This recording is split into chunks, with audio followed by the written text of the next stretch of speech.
I'm Shubnam Sigmund, digital producer for Ear Hustle. The following episode of Ear Hustle contains language that may not be suitable for all listeners. Discretion is advised.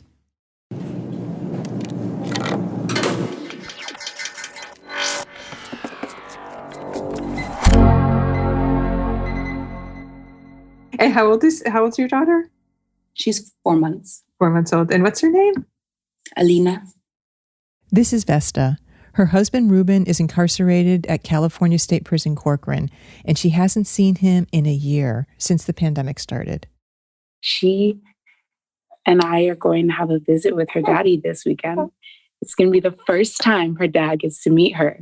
I was telling her, you're going to meet your daddy this weekend. It's going to be so fun. You get to talk to him. You get to see him. And I'm so excited. And we just had like this little celebratory moment to ourselves. But because this is the time of COVID, this wasn't going to be a real in-person visit. It's a visit with quotes around it, meaning a video visit. Yep. And it's no substitute for the real thing, but right now, it's all families have. I pictured us in my room, our room, and I would have her out of the frame and wait for him to kind of get settled. And I would probably like give him some air hugs and kiss the camera and tell him how much I love him so much and how much I miss him. And instantly he'd be like, where's my baby? And so I'd be like, wait, okay. Like, what about me? Me first. But I understand. So I'd pick her up and I'd bring her over and introduce her and tell her, Alina, this is your daddy. His dada. And just hold her up to the camera and let him see her and him, and cry, probably. Yeah. When you're incarcerated, Nige, visits are everything. They keep you going. You know, it's family and friends acknowledging that you do exist. Yeah. At least that's what it was for me. Well, Erlan, you know that I've actually never been inside the visiting room as a visitor. Right. Because, like, I always come in as a volunteer. But I have been in there, and what I've noticed is it is a whole different place than the rest of the prison. Oh, yeah. The visiting room is a very special place. You know, there are a few distractions, and, you know, it's just you and your visitor getting your vibe on, your visiting vibe. And sometimes it's hard. I mean, the visiting room is where you remember all the shit you're missing out on. I mean, when you're in a cell or on the yard inside a prison, everyone around you is in the same situation you're in. So you can kind of forget that the outside world exists. Yeah. But in the visiting room, it's like a reminder of everything you're missing. It's in your face. The visiting room. That's what we're talking about today.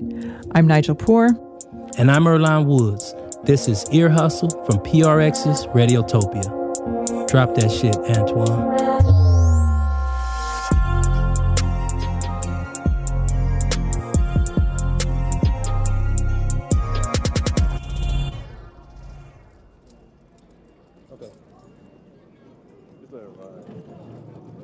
This is Rasan New York Thomas on the yard of San Quentin State Prison. It's going down.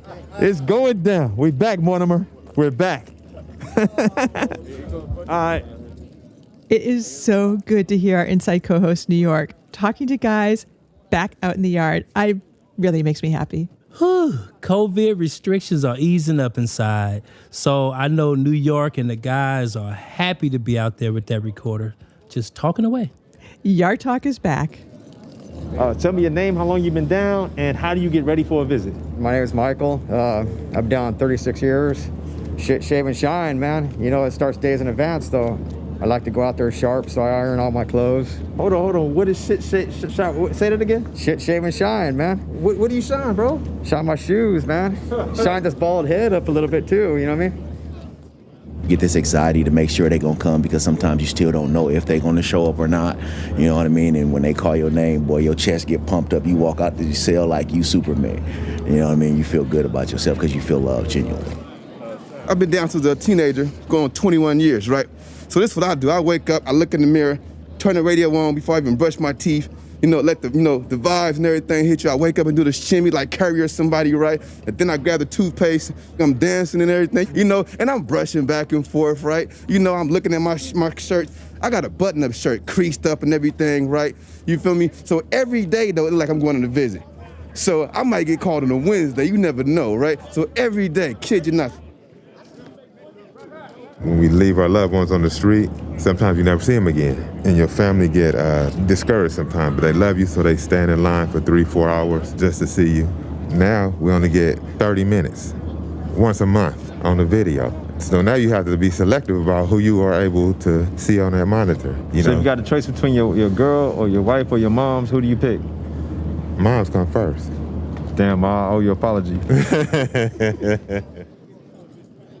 What's your most memorable visit? Best or worst? I had been down for like 4 years at the time, and when I left, my baby girl was 1 year old, so she was 5 at the time. I went out to visit, and I'm behind this glass, and there's a phone out there, and she wouldn't pick up the phone, so I told her sister, grab the phone. And she grabbed, I said, put it to her ear. I said, baby, what's wrong? And she was like, I hate you. I hate you. I was like, man. I said, what'd I do? She said, you left me out here by myself. That was my worst visit ever. The first time I saw my mom at juvenile hall after I committed this crime. Why was that your worst visit? Because all she did was cry and hug me. And she didn't believe the truth, and I didn't want to tell her the truth that I committed this crime. I have a daughter that's, she was 13 years old and she had a baby. And now she's 15, but her mom just passed away. And I really need to see my daughter because my daughter is out there by herself now. You know what I mean? And I talked to her on the phone and she said, Dad, I wish I could talk to you more. I need to talk to you, That's what's up.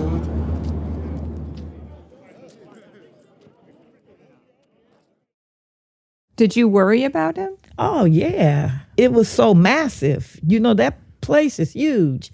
And then the guards were so intimidating, and the nights I cried. God store all your tears in a bottle. Yeah. Well, I have gallons up there. Yeah. It's my one and only, Yeah.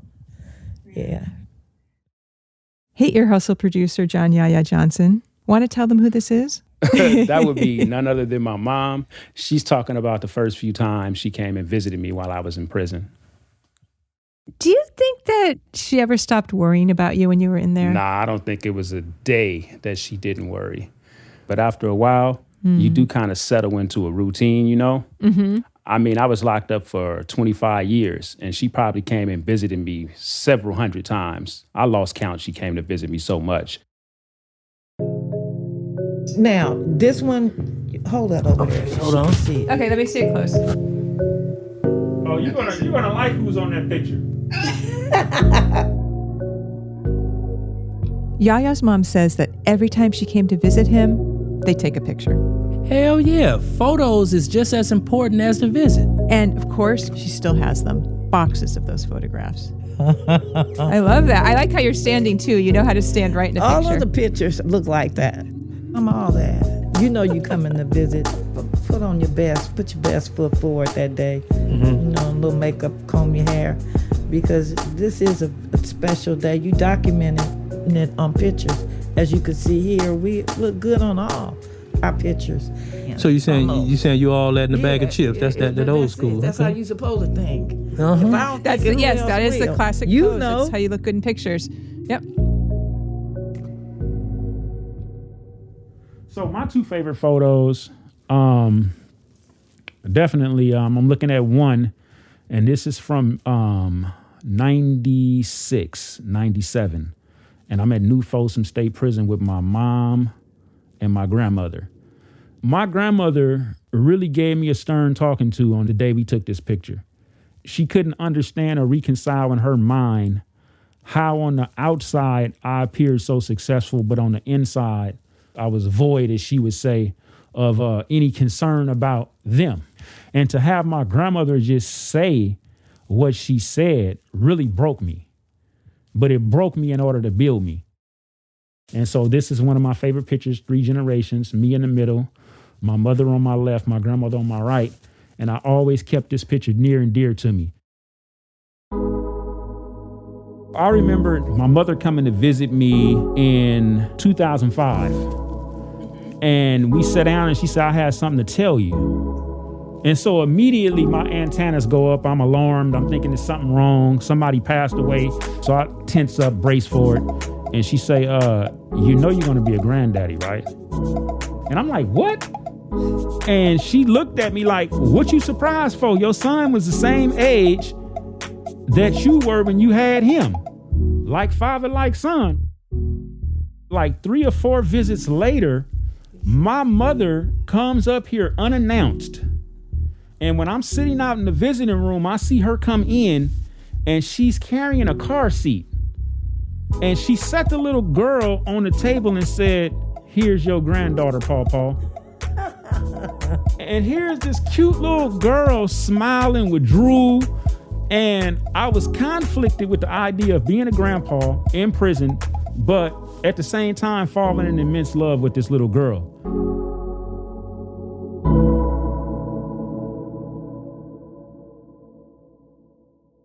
Yeah. Obviously, you're glad to be out of prison and you're glad he's out. But is there anything that you miss about your visiting room experiences together? I guess for me, what I would say I missed about the visiting room experiences is those deeply intense personal conversations. Even though the visiting room is this huge room with a lot of people and there's a lot of noise, I kind of would zero in on my visit and cancel out all of the other noise and focus. I really miss my mom. And there was a lot of things that I wanted to share with her to try to give her an understanding about why I was in prison and how I contributed to her agony and being a delinquent. Over the years, we really used the visiting room as a therapeutic place to process our relationship.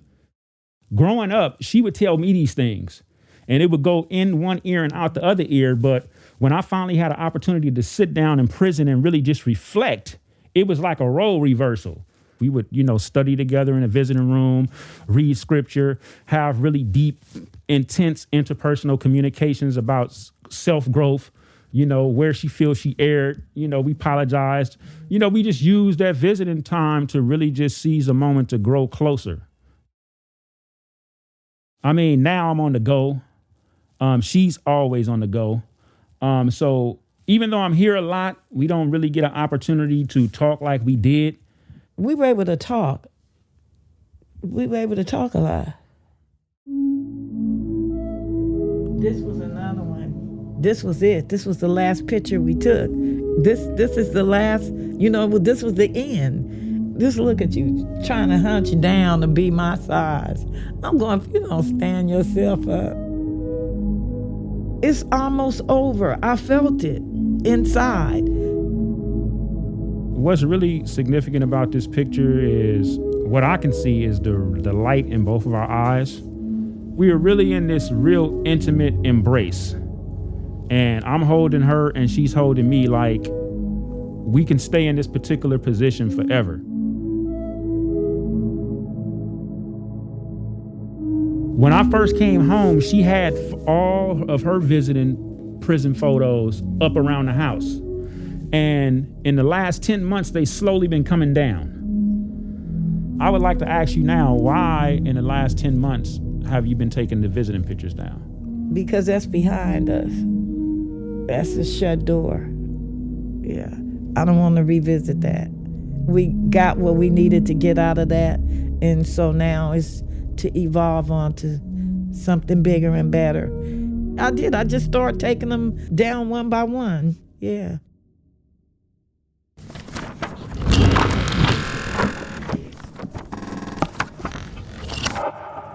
Oh, I just had something really sweet.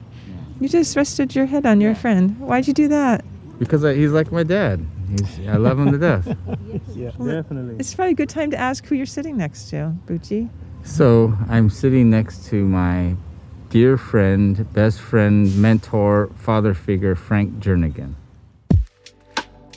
Bucci, that guy we just heard, Earlonne, he was a real character inside San Quentin. Yeah, Bucci was a cool Italian. Nicola Bucci. I mean, you know, he was really active in a lot of programs. Mm-hmm. You know, he was a runner with the prison running club. Oh yeah, he was always out there sweating, running around the yard. Being arts and correction. And longtime Ear Hustle listeners may even remember when we talked to him about his Bucci bars. The Bucci bars. Mm-hmm. The soap bars that he'd mix with old hard orange peels. Yes. And shit to make these fancy ass soap bars that will exfoliate your skin. Exactly. While you're shining. So that's Bucci. And Frank Jernigan, Earlonne, you and I were just meeting him for the first time. Right. And how did you two meet? So originally when I met Frank was in 2003 when I was a corporate chef for Google at the main headquarters. And Frank, what were you doing there? I was a software engineer at Google. I remember being introduced to Bucci, and he just has this really warm, friendly smile. And I remember asking him practically every time, "Hey, what's good now?" And he would say, "Oh, try these spare ribs. They're extraordinary today." Or, "Oh, you want to try the haricot vert?" I said, "What's that?" "You know, green beans." Those were the kinds of conversations we had. That was it. In 2005, Frank retired from Google. About a year later, he invited some old work friends over for a party. And one of my friends came up and said, "Hey, do you remember that chef named Bucci?" And I said, "Yeah, I remember him." And she said, "Well, he just had a tragic automobile accident, and it looks like he's about to be arrested." 2 people died as a result of the accident, and Bucci ended up being charged with murder. I was concerned, and I thought, well, I'm retired. I don't have anything better to do with my time. I think I will see how this turns out. Frank decided to sit in on Bucci's trial, and after Bucci was sentenced to 23 years in prison, Frank continued to write him letters. You know, yeah, it's a big deal to hear from people, especially in those early days. Oh, it's got to be tough. You feeling like you've been forgotten by everybody and life on the outside just moves on without you. I was feeling abandoned, sad, angry at... I just angry at myself. I was disappointed in myself because I made poor choices that brought me to that situation. And I expected that I was going to get this surge of support, but it didn't arrive. Like, you know, you see movies. Oh, we're going to be there, and that didn't happen. But who did you expect would stand by? Who did I expect would stand by would be my partner that I was with at the time. Wasn't there. And so I was feeling rejected from her. And I imagined that my close friends would be there. Do you think it's fair to say that you felt isolated? I did feel isolated, and that fueled the rejection, the abandonment, the disappointment, the anger, confusion. What does that kind of isolation and disappointment do to a person? It shattered my self-esteem. It shattered my self-worth. In 2014, Bucci was transferred to San Quentin, not far from where Frank lives. And so Frank drove out to see him. How did he seem to you? He was just ecstatic and happier than I had possibly imagined that he would be. I didn't know what I was going to find. He was so overjoyed to see somebody from the outside. When Frank came to see me at San Quentin,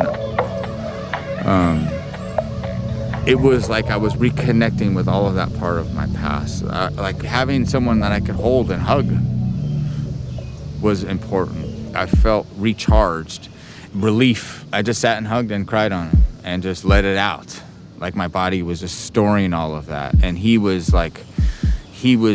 Frank was the mechanism, the vehicle for that. There's someone that loves me. And it was just a demonstration and a manifestation of friendship and love when he came to see me. Frank told Bucci, I'll come see you next weekend. And he kept coming pretty much every weekend for 6 years. As he opened up to me, I opened up to him, and we decided, hey, this is a perfectly safe place to share all of our thoughts, all of our dreams, all of our experiences, and hold nothing back. What may not be apparent on the podcast is that I'm 75 years old and he's 48. He is the age of my 2 daughters. So it's an unlikely friendship. You know, I'm also wealthy from Google and he's not. I've never been in prison and he spent 16 years there. I mean, there's so many differences between us, but there was some kind of bond that I think was almost spiritual from the very beginning. And I can't explain it. It's a mystical thing that happened. I'm guessing that most people would not associate the word mystical with prison. Yeah, but the visiting room is special. I mean, you heard Yaya and his mom. It's a special place where people really connect with each other. But for first-timers like Frank, one thing that's really striking about prison is just how much red tape and bureaucracy there is. And if you're not used to that, it is daunting, Erlan, and it's probably hard to get to the mystical part. True.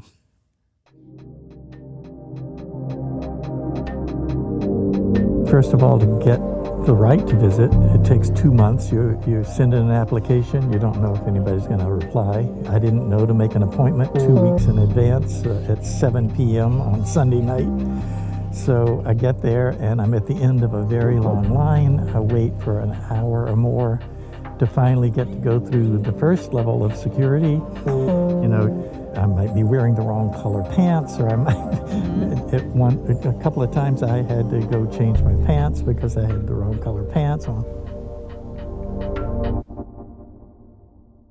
I think people like Frank, seeing the prison system for the first time, they're like, oh, I'll just talk to him, just reason with him, and they'll make an exception, or whatever the case may be.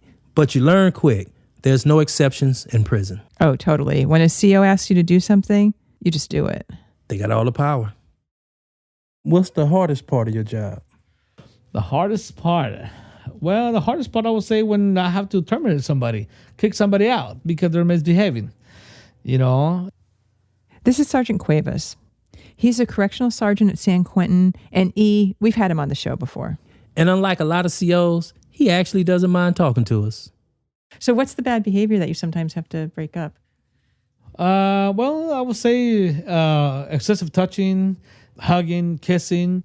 And I tell them, hey, you can't be doing it in my visiting room, you know. And most of them understand, you know, sometimes, hey, yeah, I messed up, you know, I'm sorry. Well, of course, I have to enforce the rules and, you know, kick them out. Ah, yes. The kissing rules. A hug and a kiss and some low-key feels at the beginning of a visit, and a hug and a kiss and some low-key feels at the end. That's it. Low-key feels. But you got to take something with you. You got to take the feelings with you. What kind of kiss is acceptable? Because they say kiss, but what does that actually mean? Well, it's an unwritten rule that say, you know, 20-second, 20-second kiss. But of course, this non-written rule. It's just kind of like, okay, that's enough. But it's more than just like a little... Yes, probably yes. Okay. Yes, like a little peck. Yes, it's more than that. Yes, a little more. Yeah. They call it French kissing. Yeah. But you know, it could be that, but you know, don't extend it, you know, to. Okay. But 20 seconds. 20 seconds not bad. That's not bad. Yeah. Right. Yeah. Not a whole minute. All the time. The dress code. Can you talk about the rules of the dress code for the people coming in? You cannot wear no blue jean, no short skirts or dresses, no shower shoes, no see-through. Everybody had to wear undergarments, which of course is sometimes hard to check. You know, sometimes you can see the through the blouse, you know, they're not wearing, you know, a bra. So of course we need to send it back. Good thing is there's a vending machine out here that they start selling them like a sports bra now. Are you serious? Yes. In that vending machine right there? Okay, so we're walking out of the office and we're walking over to what I've been told is a vending machine that has bras in it. Fruit of the Loom. I don't know what size they are, though. I think one size fits all. One size fits all? Yes. That is such a man thing to say.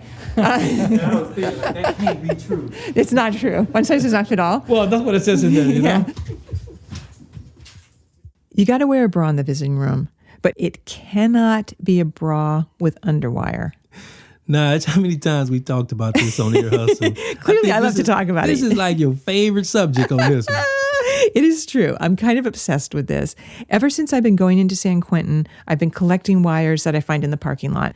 They're there because they have that rule. You cannot wear a bra with underwire into the prison. So women show up, they find out they can't have underwires, they pull them out and fling them onto the ground, and they're everywhere. And if they don't take them out outside the prison, they take them out inside at security. They hand them over to the guard who stashes them in a secret place. Can we see if this infamous drawer actually exists? Okay. Oh my goodness! It is a drawer of them. Oh my God. Yeah, so some of them, they throw them away right away. Some of them just... oh, wait, why are you closing that drawer? I gotta look more. Can I touch what's in here? Yeah. I cannot believe it. Why are you guys saving them? Well, sometimes they don't want to throw them away because this will be considered like hot trash, so we have to throw them away somewhere else, yes. Yeah, why don't you define hot trash? Hot trash is what's considered contraband in the prison. So when it's found or discovered, the officers confiscate it or take it, and they put it in a place where incarcerated individuals can't get to it. Oh, my God. I cannot believe it. I'm going to put them back. I'm just... Yes. And of course.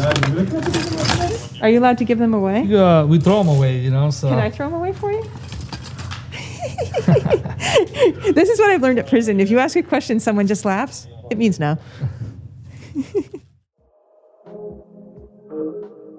So what is the equivalent for guys visiting? Do they have to have on underwear? And how do you know? A man. When a man comes in to visit, what are the rules for him? Well, it's the same as the female, but of course I haven't not seen no men coming in with no bras or anything. No, but what about underwear? What if they don't have underwear on? Well, again, that's something very difficult to check. What you getting at, Donut? Well, I'm just wondering that, women have to go through, I think it's a little bit more humiliating than what men have to go through when they get checked for visiting. I'm just wondering what the equivalent is. Like, he wouldn't have drawers on? Yeah, I don't know what else could a guy do that would break the rules except no underwear. Oh, coming in with blue jeans, yes. Or blue jeans, okay. After the break, Bucci gets back to cooking. In the visiting room.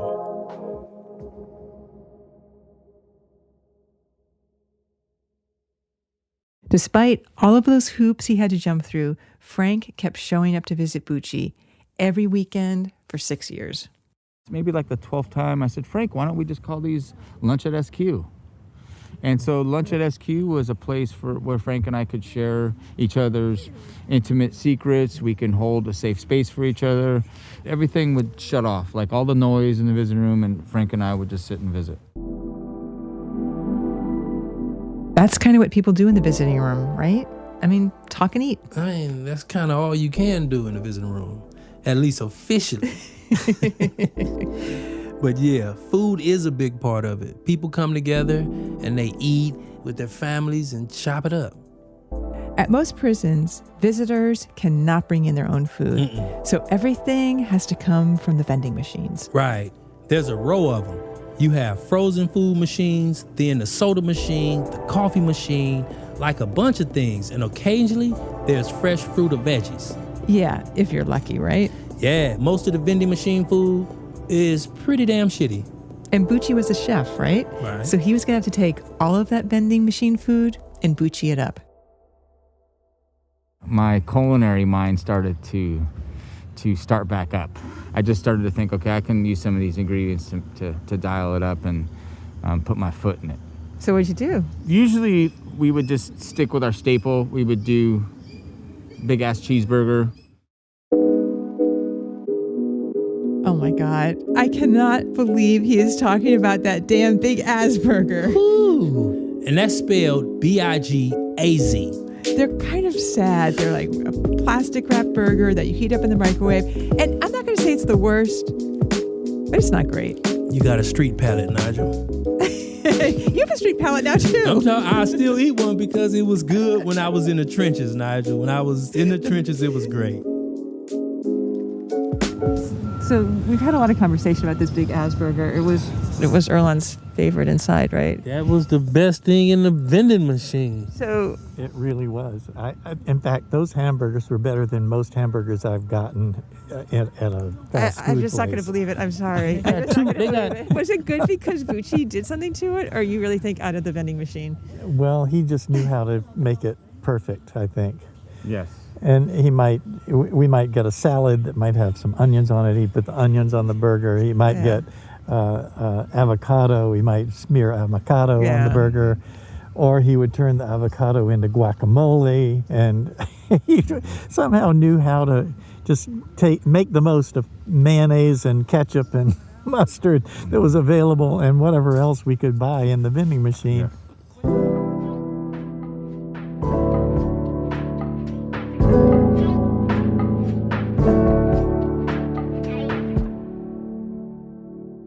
Can you describe what the visiting room is like for you? Like, what does it feel like? What's it smell like? What are the sounds? The really busy ones are very noisy, very crowded. The only thing I can think of is it smells often like food being microwaved. I guess I thought that between the two of us, we knew pretty much everything there was to know about prison. We sort of do. But not long ago, we got an email from a guy named Michael Hatch. He is a vending machine operator at a couple California prisons, and he told us something we had never heard. Is it true that almost every prison in California has vending machines maintained by people who are blind? As far as I know, the only two adult institutions that don't have a blind vendor operating vending machines is Pelican Bay, and I believe there's one in California City. I was curious that you said we the blind, so you are blind. I'm blind. I'm legally blind. I'm not a totally blind person, but I'm considered legally blind. I don't drive a car. I can't read a newspaper without magnification, Gotcha. Yeah. Is it right to say blind person? Is that offensive to say blind person? There's nothing you can say about blindness that would offend me. What about offending other people? Yeah, I mean, is it because when I was incarcerated, it was people wore vests that said vision impaired. Yeah, I've seen that in the visiting room, where a guy will have it just said blind, but no, I'm not sensitive at all. So I'd never heard this before. But Michael told us that there's a federal law that gives blind people priority for contracts operating vending machines on a lot of government property. So that's highway rest stops, government buildings. And, of course, prisons. You select the foods that are going to be put in these machines? Yes, there are some foods that I'm not allowed to sell, but for the most part, yes. Such as like what?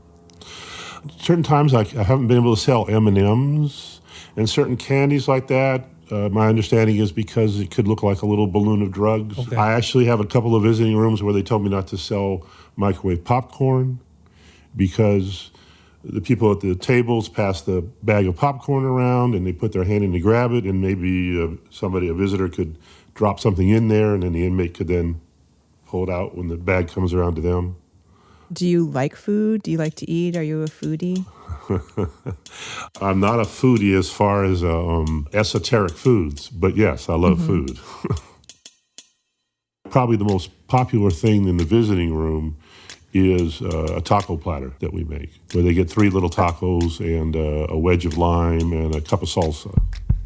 So, Erlon, did you ever have a taco platter? No, I have never. I've never had the pleasure of even thinking about a taco platter unless it was a food sale. This was the second new thing we learned. In some prisons, you can get homemade food from some of the vending machines. Never in my experience, so that's crazy. That blew my mind. And Michael says that he really does it up for holidays. I think I remember you saying you would ask your family not to visit you on holidays like Thanksgiving. Yeah, because I felt like they should be at home. You know, I can join over the phone. But for a lot of guys inside, Thanksgiving is a big visiting day. At a couple of the prisons where Michael works, he has access to the prison staff kitchen. And so when he wants to, he can really cook up a feast. Can you describe the meal so I can see it in front of me? Well, it's in a microwavable platter, and it has to be the size that would fit into the vending machine. And we would cook turkey and then slice it up, put it in there, mashed potatoes, some stuffing, and maybe a roll. And we usually gave them a little bit of cranberry sauce. And then we always had pumpkin pie with whipped cream as well. And what would that sell for? I'm gonna say if I was doing it today, probably about $7.50. Okay. Wow. In that that seems range. reasonable. That seems reasonable. Hell yeah, that seems reasonable. Have you ever had a vending machine nightmare? Like you've ever woken up in the middle of the night like, go ahead.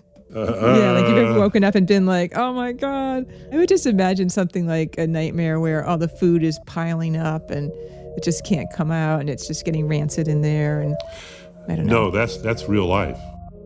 That's when you make all this food and you find out that they locked the yard down Friday night. And now I got all this fresh food in there and there's nobody there to buy it because there's no visiting. You know, what I don't want is a whole bunch of food left over because frankly, whatever's left in my visiting room with the fresh food on Sunday afternoon, we have to toss because it's not manufactured in a way that it has that kind of a shelf life. Right. Whereas the big Asperger can sit there for 3 weeks and it's still within date. That doesn't, okay, that makes me not want to eat one.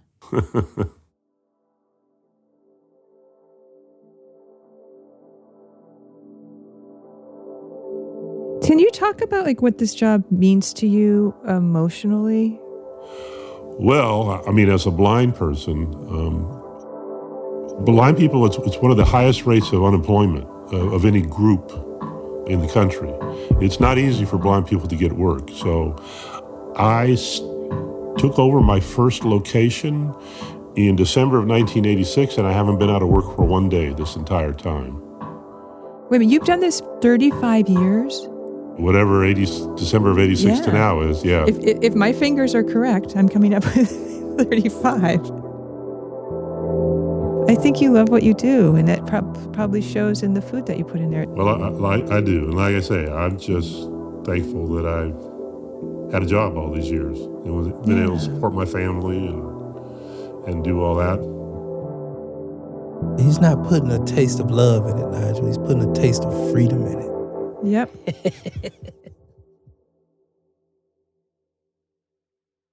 Speaking of freedom, Nige, Bucci got his own taste of freedom not too long ago. Yep. He served his sentence and walked out of the gates of San Quentin on January 1st of this year, 2021. Frank and his family were there. His daughter documented the whole thing. It was very surreal. I think when you stop at the captain's porch or the watch commander where they say, okay, one paroling Bucci, that's when it really hits. It's been just a surge of processing my emotions. Like my emotions will come in these surges and waves and I just let it go.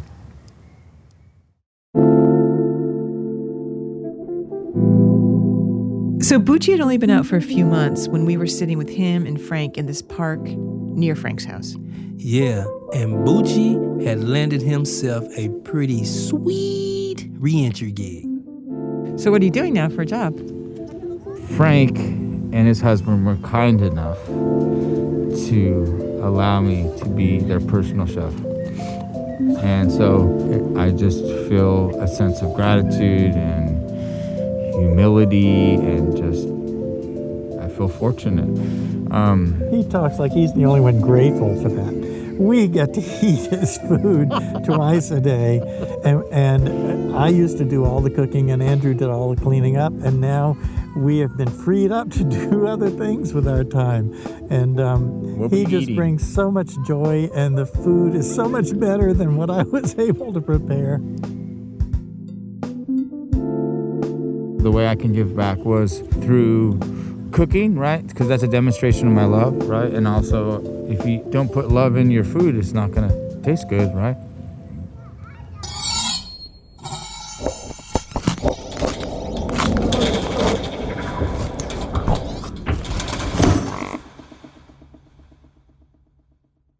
It's been that long, bruh. 1 2 1 2. Hold on. Let me see if I'm on the right mic. I am so excited about what we are hearing now. I was waiting on the theme music to come in. Do-doom, do-doom, doom. No. Not yet, my friend. All right. We have not been working in the Media Lab for about a year now. Nope. But finally, our Inside co-host, New York, was able to get in there with our friend, Rashid. Listeners might remember Rashid's name from the credits. He's one of our music dudes. He sat down and chopped it up with New York. So check it. They come out with the video visits at the end of November. Right. I rushed the information to my folks trying to get a video visit. They didn't do it in time. We missed November. You only get one a month. I know. And so I was trying to schedule stuff to stack it, get moms in this month, get Sue in that month, rock this month, trying to, work this thing. We get appointment for, I think it was January 16th. They cancel it because we on quarantine again. Then we get another appointment for January 23rd. They cancel it because we went on quarantine again. Next thing you know, I'm on a yard and they call Thomas 589. You got to visit. I was out there with you. Man. I remember, because we teased you, remember? Yeah. I was going up there for your phone call. And my brother think I'm trying to get out of working out. I'm in the middle of the burpees. I'm sweating like a goldfish in a pond. So I come up out of there. I rushed to the building. I said, what time is the visit? They said 11:30. It was 11:05. I took a 5-minute military shower. He slides into that visiting chair just in time. And there's his friend on the screen. And I can see her. And it's my first time getting a Zoom meeting. You see the Zoom meetings on TV. Yeah. So I'm getting my Zoom meeting on, and this is cool. She's in her car on her cell phone having this video visit, right? And I'm seeing the back of the leather seats in the back of the car and all that, right? I'm this is a crazy place. I wanted to see her room, I've never been there, right? But it was cool. And so we in the middle of this video visit, and I asked her a question. She said, well, let me look it up. I said, no, it ain't that serious. We just chilling right now. You ain't gotta look up nothing. It's nothing. I'll do it right now. Man, next thing I know, it just got her name, Miss Rocky Watts on the screen, right? The video part of the visit is gone. Yeah. Now we having a phone call. So when New York's friend flipped over to another screen on her phone to search, it killed the video feed. Yeah. We've heard folks complain about some... problems? Yeah, some problems in the video connections. Yeah, and the families we've talked to said they don't even like to call them video visits because they're not visits, and they don't want CDCR to ever forget that. It's weird because when you get to see your people when you talk to them, it doesn't feel the same as when you see them in person, right? And so it's you looking at somebody on TV that you're talking to, but it's just weird. Did you get that when you? I don't know. It felt like I was part of the world for a change.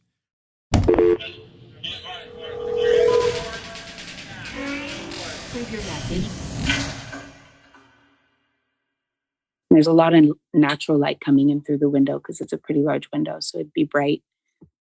This is Vesta. We met her at the start of the show. She was looking forward to her video call to introduce her husband, who's currently incarcerated, to their 4-month-old daughter for the very first time. And I asked her, how did she imagine it going? It'd just be very light and airy. And what would you be wearing? I don't know. I was thinking I want to show my shoulders, but I don't, because I can't do that at the visit. But I want to look elegant and classy, beautiful, motherly, not too sexy, but just right. And what do you imagine his reaction is going to be?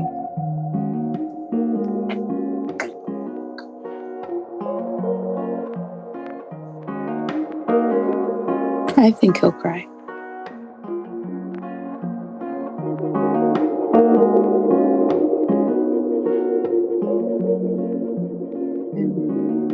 When you have this visit, after you introduce her, do you think you'll feel closer or further away from him? I think I'll feel further away. For sure.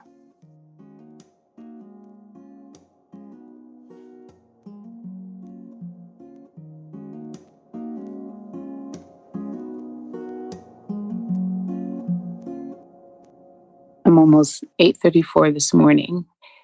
I get that email. Title, Canceled WebEx Meeting, 3A 4 weeks, the CDC number and my name. And the contents say, Core Visit 3A4 canceled this WebEx meeting, Saturday, January 30th, 2021 at 1:30. And that's it? There's nothing else? That's it. It's so cold.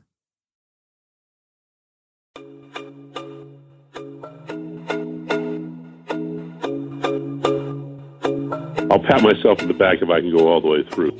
This is all from memory. I'm not reading anything. Ear Hustle would like to thank Hamisi Spears, LaCedric Johnson, Elton Spencer, Michael Marler, Kim Puckett, Anthony Ammons, Bashar Aremu, Floyd Collins, Brandon Browner, and Nephew for talking with us on Yard Talk. Thanks to Alicia Montero, Michelle Garcia, Michelle Tran, and all the women who shared stories of their video visits. Ear Hustle is produced by Nigel Poor, Erlon Woods, Rasan New York Thomas, John Yaya Johnson, and Bruce Wallace. This episode was sound designed and engineered by Antoine Williams, with music by Antoine, David Jassy, Greg Sayers, and Rashid Zinneman.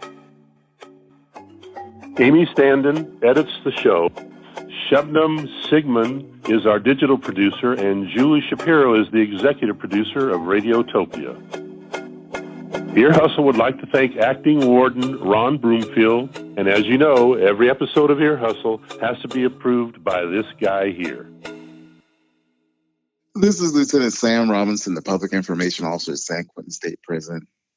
Visiting, much different visiting story than what we had in the past with, and I can't. Hold on, you got to remind me of the episode, man. What? You mean the Boom Boom Room? Oh yeah, the Boom Boom Room, and there have been some other episodes where it's kind of skirted the issue, but this one definitely had a much different feel than the Boom Boom Room and everything else. So, and I think the listeners will agree with me. So with that, I will say I approve this episode.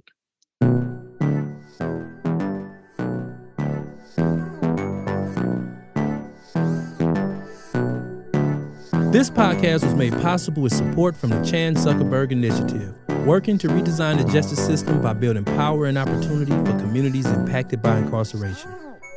Ear Hustle is a proud member of Radiotopia from PRX. Radiotopia is a collection of independent, listener-supported podcasts. Some of the best, most interesting podcasts in the land. Hear more at radiotopia.fm. I'm Nigel Poor. And I'm Erlon Woods. Thanks for listening.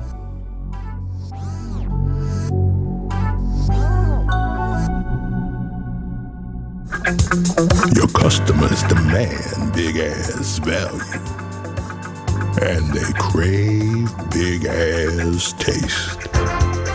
So make the big-ass choice. Now that's a lot of big ass.